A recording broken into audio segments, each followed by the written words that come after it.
Assalamualaikum warahmatullahi wabarakatuh. Bismillahirrahmanirrahim. Alhamdulillahi rabbil alamin. Wabihi nasta'in ala umurid dunya waddin. Wassalatu wassalamu ala ashrafil anbiya'i wal mursalin Sayyidina Muhammadin wa ala alihi wa ashabi ajma'in. Subhanaka la ilma lana illa ma'allamtana innaka antal alimul hakim. La hawla wa la quwata illa billahil aliyyil azim. Amma ba'du. Yang saya hormati segenap seluruh panitia Gebiar Ramadan FAI Huamka 2022. Yang saya hormati kepada Dewan Juri yang terhormat, dan yang saya hormati kepada seluruh pemirsa dimanapun Anda berada yang menonton video ini. Semoga Allah senantiasa memanjangkan umurnya, semoga Allah senantiasa melimpahkan rizkinya, dan semoga Allah senantiasa menjadikan kehidupannya menjadi kehidupan yang bermanfaat untuk orang lain.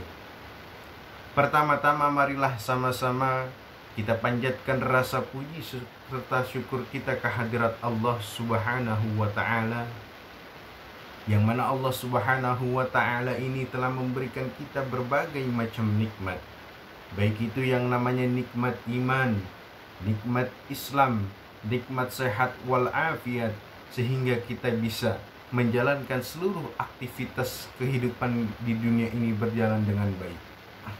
Amin ya rabbal alamin. Selawat bertangkaikan salam, berdaunkan rasa cinta, berakarkan kasih sayang. Tak lupa kita haturkan kepada seorang manusia yang mulia, orang yang agung, yang dibesarkan oleh Zat yang Maha Agung, tapi beliau tidak merasa dirinya yang agung. Orang yang hebat, yang dibesarkan oleh Zat yang Maha Hebat, tapi beliau tidak merasa dirinya yang hebat. Siapa beliau? Wajahnya indah bagaikan purnama, kata-katanya bagaikan permata yang bisa menghiasi seluruh alam ini, yaitu Nabi besar Muhammad sallallahu alaihi wasallam. Allahumma shalli wa sallim wa barik alaihi. Beliaulah yang telah membawa umatnya dari zaman kegelapan hingga zaman terang benderang seperti saat ini.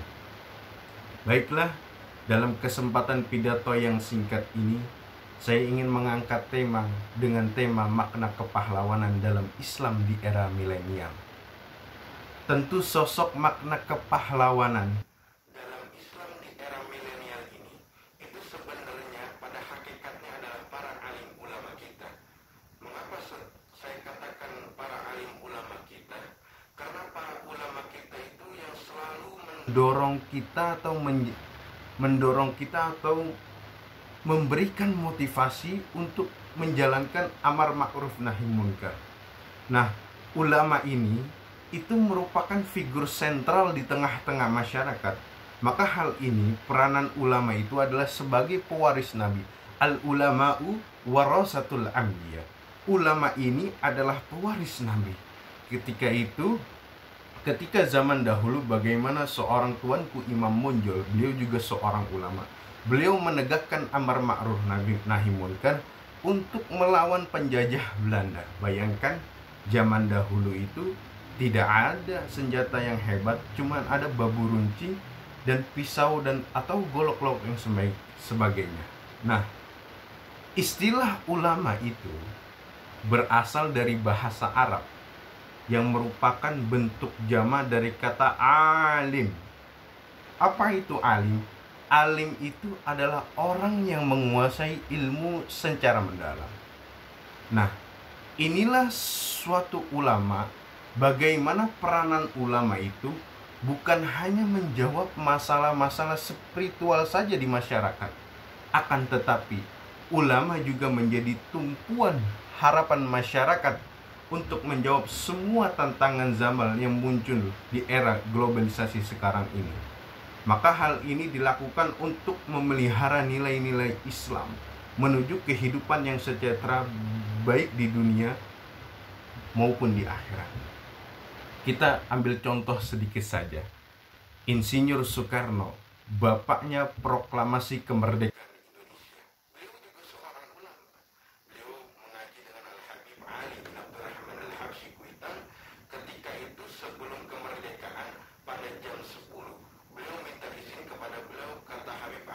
merdeka. Nah, Insinyur Soekarno dengan lantangnya memproklamasi kemerdekaan.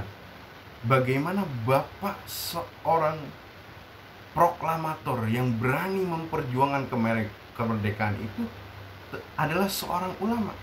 Maka ini peranan ulama dari zaman dahulu hingga sekarang itu patut harus kita contoh. Nah, jika kita merujuk kata pahlawan dalam Kamus Besar Bahasa Indonesia atau yang disebut dengan KBBI, maka menjadi pahlawan itu adalah hal yang memungkinkan bagi seseorang.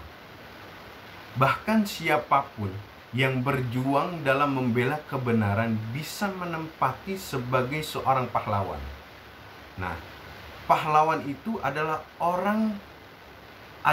gelar untuk orang yang dianggap berjasa terhadap orang banyak dan berjuang dalam mempertahankan kebenaran.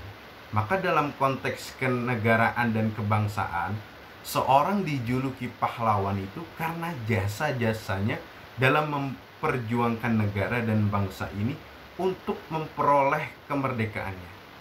Seorang pahlawan itu berjuang karena mencintai negeri dan tumpah darahnya, atau dalam istilah bahasa Arabnya, hubbul watan minal iman, cinta negara sebagian daripada iman. Nah, hadirin sekalian, Dewan Juri terhormat yang dirahmati oleh Allah Subhanahu wa Ta'ala, dalam perspektif Islam, itu yang disebut dengan pahlawan itu pasti memiliki kontribusi atau jasa besar bagi orang lain. Mengapa demikian? Karena semua ajaran dalam Islam itu memiliki implikasi positif bagi orang lain. Bahkan untuk semesta alam ini, semua makhluk hidup, baik itu tumbuhan, hewan, dan manusia sebagai-pun. Sebagaimana Rasulullah Shallallahu Alaihi Wasallam pernah bersabda, khairun nas anfa'uhum linnas, sebaik-baik manusia adalah manusia yang bermanfaat bagi orang lain. Dan Allah berfirman dalam Al-Qur'annya, wa ma arsalnaka illa rahmatan lil alamin, kami mengutusmu Muhammad untuk memberi rahmat bagi seluruh alam semesta ini. Artinya apa? Dalam hadis dan ayat di atas itu ada keterkaitan dengan seorang pahlawan dalam Islam. Jadi, mengenai berjuang menegakkan kebenaran dan keadilan itu telah dicantumkan pula di dalam Al-Quran.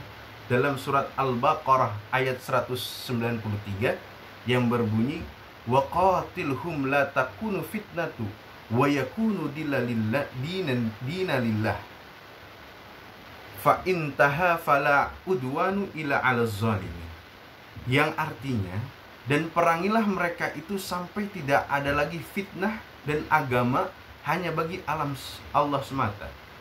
Jika mereka berhenti, maka tidak ada lagi permusuhan kecuali terhadap orang-orang yang zalim.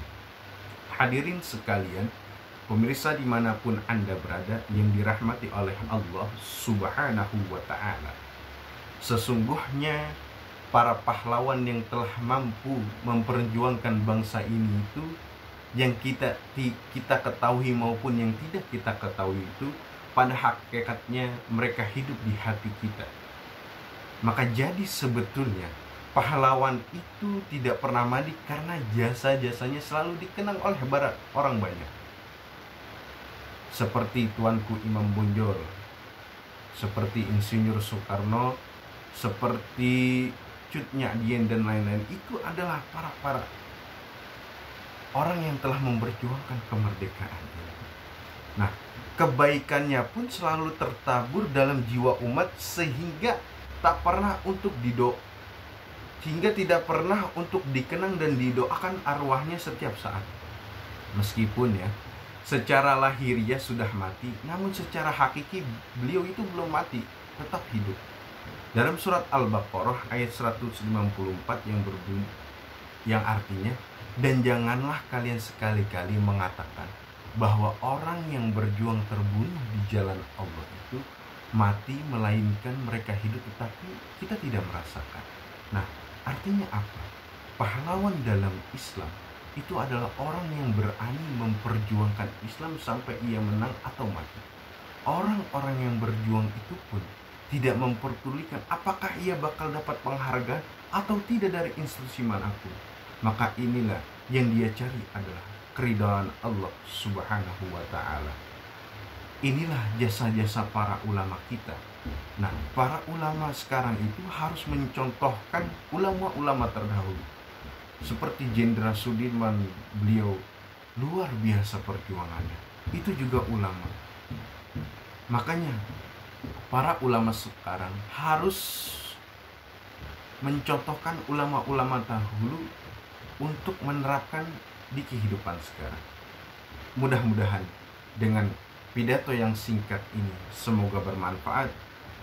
Akhirul kalam, wallahu muwaffiq ila aqwamit thoriq. Wassalamualaikum warahmatullahi wabarakatuh.